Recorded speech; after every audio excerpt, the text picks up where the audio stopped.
আচ্ছা, নমস্কার। আমি দীপক কুমার দুয়ারি। তো আমি দেবকেয়ারের একজন অ্যাসোসিয়েট। তো আমি কিছুদিন আগে, আজ থেকে 1-1.5 মাস আগে, ইনি মহাদেব কৈলা, ইনার শরীরে বিভিন্ন প্রবলেমের জন্য ইনাকে আমি এই ডি পর্গ খেতে দিয়েছিলাম। তো এই ডি পর্গ খেয়ে গত 1.5 মাস ধরে যে উনি খাচ্ছেন, খেয়ে কী উপকার পেয়েছেন আমরা এখন মহাদেব বাবুর মুখ থেকে জেনে নেব।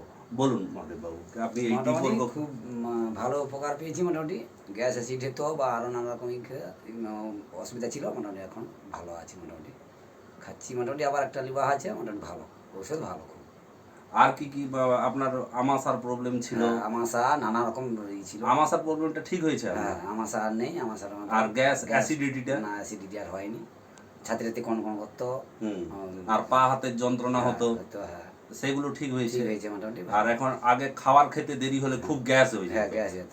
এখন সেটা হচ্ছে না, এখন খাবারটা ভালো মতো হজম হচ্ছে। আর এনার্জিটা মানে বাড়ছে আগে থেকে। আগে কাজ করতে পারতেন না, এখন ভালো কাজ, এখন নিজে ভালো কাজ করেছি, নিজে সব কিছু করেছি। আচ্ছা, কোনো অসুবিধা নেই, ভালো। ওষুধটা ভালো, মোটামুটি কাজে মোটামুটি। আচ্ছা, ক্ষমতাও বাড়ছে এই ওষুধ খেয়ে। কোনো আচ্ছা। কাজ করতে পারতিনি, খেতেও পারতিনি। এখন ক্ষুধাও আসে এটা সবসময়, বা সব কিছু এনার্জিও বাড়ছে, ক্ষমতাও বাড়ছে খুব। আচ্ছা আচ্ছা, ধন্যবাদ মহাদেব বাবু। তো আমরা মহাদেব বাবুর মুখ থেকে জানলাম যে উনি কি কি উপকার পেয়েছেন। তো নমস্কার।